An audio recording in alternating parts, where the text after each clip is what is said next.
Setelah menyadari kekuatan baru Luke, Tino mulai merenungkan sejauh mana puncak kemampuan dari salah satu kakaknya itu. Dalam benaknya muncul pertanyaan yang tak mudah diabaikan. Sampai sejauh mana Luke akan mengembangkan kemampuan barunya? Apakah ia akan kembali ke medan pertarungan? Jika iya, apakah Grieving Soul harus mempersiapkan strategi khusus atau bahkan meminta bantuan Cry untuk dapat mengendalikan kakak Luke lagi? Jujur saja, situasi ini terasa tidak adil. Selama ini hanya beberapa orang, termasuk Liz dan anggota lain, yang benar-benar mampu menghadapi ancaman sebesar Hunter level 9. Sementara Tino dan beberapa anggota lain masih jauh dari mampu menandingi kekuatan yang baru muncul itu. Keunggulan Luke membuat seluruh tim menyadari bahwa mereka menghadapi sesuatu yang jauh melampaui pengalaman mereka sebelumnya. Luke sendiri tidak hadir saat latihan tanding melawan Kak Sarah Kromis. Alasan yang diberikannya adalah latihan yang ketat. Hidupnya sangat terfokus pada peningkatan kemampuan, hampir sepenuhnya menyita waktunya. Bahkan Kak Liz, yang rajin berlatih sekalipun, masih bisa menyempatkan waktu untuk kegiatan sehari-hari seperti belanja. Kak Luke berbeda. Disiplin dan dedikasinya membuatnya tampak seperti sosok yang hampir mustahil diprediksi, jauh melampaui batas kemampuan manusia biasa. Kekuatan itu memberikan keuntungan besar, sekaligus risiko yang tidak bisa diremehkan.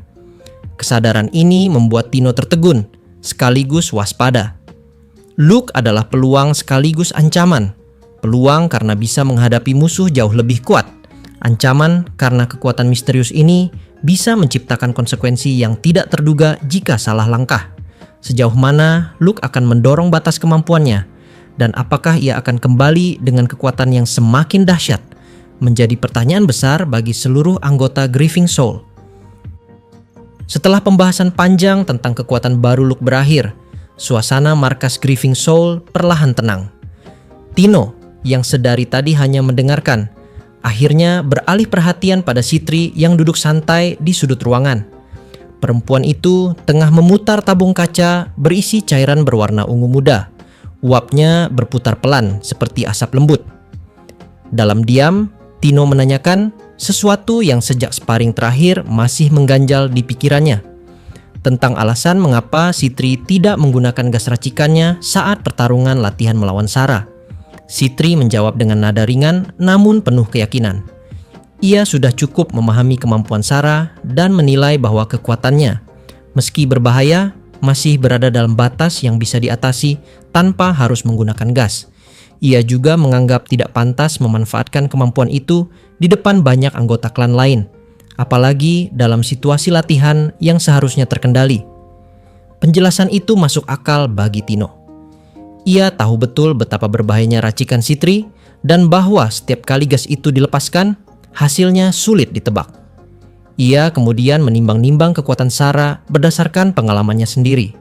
Jika hanya mengandalkan duel langsung, kemampuan Sarah tidak jauh berbeda dengannya. Mereka berdua sama-sama terlatih untuk pertarungan antar manusia, dan dalam hal kecepatan maupun ketahanan, kekuatan mereka masih seimbang. Namun, jika dibandingkan dengan sertifikasi level yang dimiliki Sarah, performa itu tampak jauh di bawah seharusnya. Secara teori, pertahanan Sarah masih bisa ditembus. Serangan cepat milik Liz, gas racikan Sitri, atau bahkan sihir tingkat tinggi milik Lucia mungkin masih mampu menembus lapisan pertahanannya. Tetapi kenyataan di lapangan berkata lain. Sarah adalah pemburu level 9, seseorang yang telah menghadapi dan bertahan dari pertempuran, yang bahkan pemburu kawakan pun enggan mendekatinya. Fakta itu membuat Tino merinding. Ia mulai menyimpulkan dalam hati bahwa kekuatan Sarah pasti menyimpan sesuatu yang tersembunyi, semacam kemampuan pamungkas atau pemanggilan makhluk yang lebih kuat dari yang terlihat. Sementara itu, Sitri tampak tidak terlalu terkejut. Ia menilai bahwa pertarungan itu hanyalah sparring, bukan pertempuran sungguhan yang mengancam nyawa. Karena itulah Sarah tidak menunjukkan seluruh kekuatannya. Namun jika situasi nyata terjadi, kekuatan yang sama bisa berkembang menjadi sesuatu yang jauh lebih berbahaya. Pemikiran itu membuat Tino kembali teringat pada momen sparring kemarin. Tekanan dari makhluk tak kasat mata yang dikendalikan Sarah begitu nyata hingga beberapa anggota hampir kehilangan kesadaran. Bahkan para staf pemerintah yang hadir tak mampu melihat apapun, meski mereka jelas merasakan aura mencekik dari makhluk itu. Bagi Tino, pengalaman itu merupakan pelajaran yang berat tapi berharga. Jarang sekali ia bisa menghadapi lawan sekelas Hunter level 9 dalam situasi aman seperti sparring. Pengalaman itu mungkin memang sudah diatur sebagai ujian tak langsung oleh sang master untuk mengukur kesiapan mereka menghadapi kekuatan yang tak seimbang. Luke sempat berkomentar bahwa pertempuran itu akan menjadi latihan berharga bagi adiknya, meski ucapannya disertai nada penyesalan. Sikapnya yang tampak masih kesal menandakan bahwa hasil sparring itu tidak sepenuhnya memuaskan, namun tetap bermanfaat bagi perkembangan Tino. Tak lama kemudian, Sitri mengalihkan pembicaraan. Ia menyebutkan bahwa dalam waktu dekat mungkin akan ada kesempatan kedua untuk beraksi. Mungkin juga bersama Lucia dan Sarah. Kalimat itu membuat Luke menahan reaksi spontan yang biasanya muncul saat mendengar nama Lucia.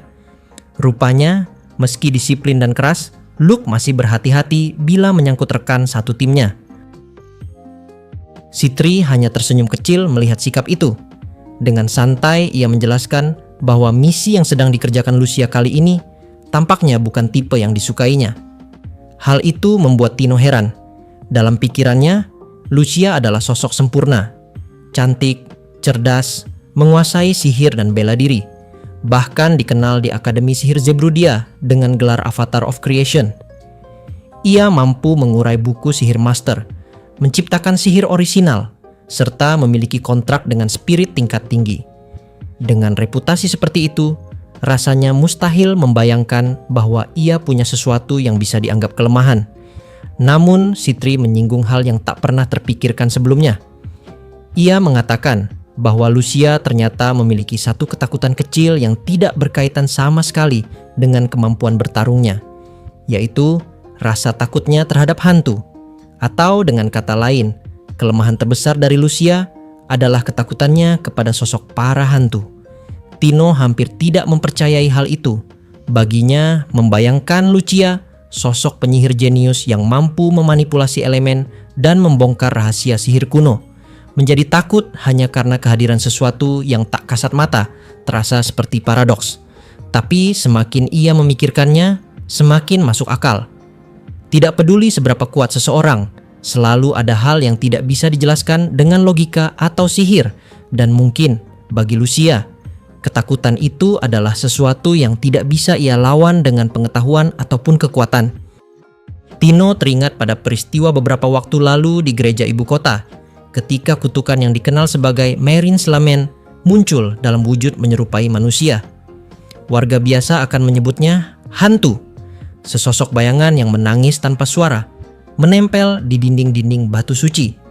Saat itu, Lucia ikut turun tangan bersama unit Grieving Soul lainnya. Ia bergerak cepat, menyusun mantra, dan mengurai energi kutukan tanpa menunjukkan rasa takut sedikit pun.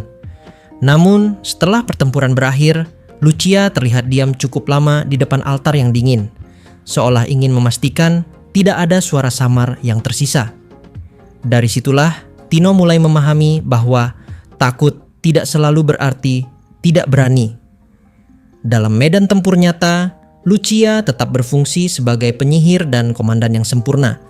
Tapi ketika perang usai, ketika hanya cerita horor yang tersisa, sisi manusianya muncul. Sitri, seperti biasa, pernah menceritakan hal itu dengan nada bercanda. Katanya, Lucia memang tidak suka cerita seram sejak kecil. Meski begitu, Lucia bukan tipe yang akan lari dari tanggung jawab. Ketika situasi menuntut dan banyak orang bergantung padanya, rasa takutnya akan ditekan jauh ke dalam. Ia tetap bisa mengucap mantra, tetap bisa memanggil spirit, tetap bisa bertarung. Namun, ketakutan pada hal yang tak kasat mata memiliki sifat berbeda. Tidak bisa ditebak, tidak bisa dilawan dengan pedang atau sihir. Itu sebabnya, kasus di Akademi Zebrudia yang dikabarkan berkaitan dengan kelas hantu membuat Lucia memilih pergi sendirian. Mungkin bukan karena ingin menjauh, tapi karena tidak ingin orang lain melihat sisi lemahnya itu. Seiring beredarnya gosip tentang orang hilang dan penampakan aneh di ibu kota, nama Lucia kembali muncul di laporan misi. Beberapa anggota Grieving Soul termasuk Tino, mendengar kabar bahwa Sarah Kromis juga dipanggil ke lokasi yang sama. Jika benar, maka pertemuan mereka tidak terelakkan. Sebagian melihatnya sebagai ancaman, sebagian lain sebagai peluang. Kesempatan untuk sparring, atau mungkin untuk memahami kemampuan misterius Sarah lebih dalam. Tino sendiri tak bisa membohongi dorongan dalam dirinya. Ia ingin bertarung lagi, ingin mengukur jarak antara dirinya dan mereka yang sudah berada di puncak. Ia ingin menguji keberaniannya meski tahu betapa berbahayanya medan yang akan mereka hadapi. Rekan-rekannya pun sama. Ada yang bertekad menebas monster pemanggil Sarah, ada yang penasaran ingin mempelajari rahasia mata Sarasan yang mampu memantulkan makhluk tak kasat mata. Namun di balik semua itu, Tino juga merasa cemas. Ia tahu betapa berbahayanya misi semacam ini. Dan meskipun Lucia terlihat kuat, rasa takut pada hal yang tak terlihat bisa mengacaukan siapapun. Pada akhirnya, ia menenangkan diri dengan satu niat sederhana, berdoa agar Lucia baik-baik saja. Malam itu, sebelum tidur, Tino menatap jendela markas yang redup oleh cahaya sihir pelindung. Ia menunduk, menautkan jari-jari tangannya, dan memanjatkan doa dalam hati. Jika misi itu benar-benar memerlukan bantuan, ia ingin siap, bukan untuk mencari pujian atau kemenangan, tapi untuk memastikan bahwa Lucia tidak akan menghadapi kegelapan sendirian. Adegan berpindah perlahan dari markas Grieving Soul menuju utara jauh, ke tanah keras yang nyaris tak tersentuh peradaban, wilayah Teres. Disitulah berdiri kota benteng Teres, sebuah kubu terakhir umat manusia di ujung dunia yang dikenal dengan sebutan tanah terkutuk. Tempat di mana berbagai jenis monster berkeliaran seolah tanpa akhir. Tidak ada yang menyebutnya rumah. Orang-orang hanya bertahan di sana karena tidak punya pilihan lain. Berbeda dari negeri-negeri makmur seperti Zebrudia, Teres tidak mengenal kata aman. Di negara besar, jalan raya dijaga dengan sihir pelindung dan patroli rutin. Di Teres, menempuh perjalanan di luar tembok berarti menyerahkan nyawa. Bahkan di dalam kota sendiri, serangan monster bisa datang kapan saja. Rata-rata sekali setiap bulan, terkadang lebih sering. Awalnya, kota benteng itu didirikan untuk membuka wilayah baru yang belum pernah dijamah manusia. Namun, sejak hari pertama berdiri, setiap langkah kemajuan selalu dibayar dengan darah. Tidak peduli berapa banyak hunter yang dikirim, berapa banyak benteng tambahan yang dibangun, umat manusia tidak pernah benar-benar mampu memperluas wilayahnya barang satu langkah pun. Di hadapan teras terbentang medan liar yang seolah tanpa ujung, rawa berkabut yang menelan cahaya, hutan rimba yang terlalu sunyi, dan gunung-gunung kelabu di kejauhan. Di baliknya, dataran luas yang tampak tenang dari kejauhan justru menjadi ladang pertempuran abadi bagi berbagai ras monster. Beberapa di antara mereka bahkan memiliki kecerdasan yang menandingi manusia, mampu berbicara, bernegosiasi, dan dengan licik menggunakan senjata buatan manusia sendiri untuk melawan penciptanya. Selama bertahun-tahun, kota benteng itu berkali-kali berada di ambang kehancuran. Hanya kerja keras, strategi, dan pengorbanan tanpa henti yang membuat Teres masih berdiri sampai sekarang. Karena itu pula, banyak orang menyebutnya sebagai tempat paling keras di dunia, di mana kehidupan berarti bertarung, dan bertahan hidup adalah kemenangan terbesar. Tidak ada yang tahu apa sebenarnya yang bersemayam di balik wilayah terlarang itu, atau mengapa begitu banyak monster terus berusaha merebutnya dari tangan manusia. Pagi itu, sebelum matahari sepenuhnya muncul dari balik kabut rawa, sirene meraung menembus udara dingin. Suaranya menggetarkan seluruh kota, menandakan datangnya bahaya besar. Serangan! Lizardman dari rawa menyerbu. Jumlah mereka sekitar 1000. Padahal, setelah dibantai habis-habisan oleh Little Witch, mereka sempat tenang untuk sementara. Jangan-jangan mereka tahu dia sedang tidak ada di sini. Teriakan pengawas pos bergema di antara menara batu. Dalam sekejap, pasukan penjaga dan para hunter berlari menuju gerbang timur, tempat di mana bayangan hijau gelap mulai tampak dari kabut tebal rawa. Sejak kehadiran Sarah Kromis yang dijuluki Little Witch, Teres mengalami masa tenang yang belum pernah terjadi sebelumnya. Jumlah serangan monster menurun drastis, tembok luar jarang rusak, dan sumber daya kota mulai bisa dialihkan untuk hal lain selain perbaikan. Bagi warga Teres, nama Sarah berarti perlindungan mutlak. Seorang penyihir yang kekuatan destruktifnya, Sarah, mampu memusnahkan ribuan monster hanya dalam satu serangan. Namun pagi itu, suasana berbeda. Tidak ada kabar tentang Sarah. Tidak ada bayangan kabut hitam yang biasanya melindungi dinding luar kota. Semua orang tahu, jika Little Witch benar-benar tidak ada di tempat, maka serangan kali ini bukan hanya ancaman biasa. Dari atas tembok setinggi belasan meter, panah dilepaskan bertubi-tubi. Sihir-sihir pelontar energi memancar dari menara, menghantam barisan depan kawanan Lizardmen yang menerjang membabi buta. Tubuh-tubuh bersisik itu jatuh bergelimpangan, tetapi jumlah mereka tetap terlalu banyak. Mereka menubruk gerbang seolah ingin menghancurkannya dengan tenaga murni. Namun semua itu belum cukup. Meskipun lebih dari 100 hunter dan prajurit dikerahkan untuk mempertahankan tembok, kekuatan gabungan mereka tetap tidak sebanding dengan daya hancur yang bisa dikeluarkan. Saya seorang diri, itulah perbedaan mencolok yang sudah lama menjadi ukuran di Teres, jarak kemampuan antara manusia biasa dan mereka yang disebut istimewa. Di menara pengawas utama, seorang veteran yang telah lama bermukim di kota benteng itu, salah satu dari sedikit hunter yang kerap dipercaya memimpin pertahanan, menghela napas berat. Ia tahu, situasi ini bukan sekadar serangan biasa. Monster-monster rawa telah mulai mencium perubahan. Ujian sertifikasi level 9 memang penting bagi status saya Chromis, tetapi kepergiannya terlalu lama. Dan kini, kabar ketidakhadirannya mulai menembus kabut ketakutan yang dulu ia tinggalkan. Selama berminggu-minggu setelah keberangkatan Little Witch, keadaan sempat stabil. Tidak ada serangan besar, hanya gangguan kecil yang bisa diatasi dengan mudah. Monster di sekitar masih terkungkung dalam trauma. Teringat pada suara menyeramkan dari Sarah, desiran halus seperti pasir yang menggesek baja, suara yang mencabut naluri hidup dari setiap makhluk liar yang mendengarnya. Tetapi seiring waktu, keheningan itu menjadi tanda buruk. Ketakutan perlahan berubah menjadi rasa penasaran, kemudian menjadi keberanian. Dan ketika kawanan Lizardmen muncul kembali dari rawa, itu hanyalah pertanda awal dari sesuatu yang jauh lebih besar. Kini, serangan kecil akan datang lebih sering. Monster yang lebih besar, lebih kuat, dan lebih cerdas akan segera menyusul.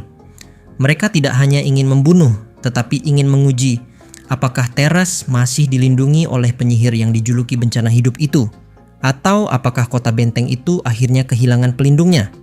Para prajurit berusaha memompa semangat mereka sendiri.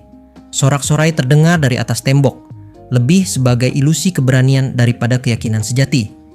Semua tahu, sebagian besar makhluk di luar sana memahami bahasa manusia.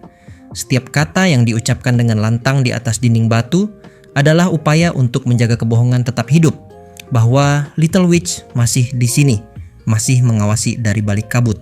Namun kebohongan itu tidak akan bertahan selamanya. Karena faktanya, saya Chromis saat ini berada jauh di ibu kota Kekaisaran Zebrudia, baru saja menyelesaikan ujian sertifikasi level 9 yang ditunggu-tunggu. Saat itulah, dari tengah hiruk pikuk dan ledakan sihir di medan perang, seseorang muncul di atas tembok. Seorang pria tinggi berotot, berambut pirang terang yang memantulkan cahaya pagi, berdiri dengan mantap di antara kepulan asap. Busananya putih bersih, dihiasi ornamen panjang menyerupai pita atau tali yang bergoyang lembut tertiup angin. Dialah Kaiser Sigurd, Hunter level 8, dikenal dengan sebutan Celestial Dancer.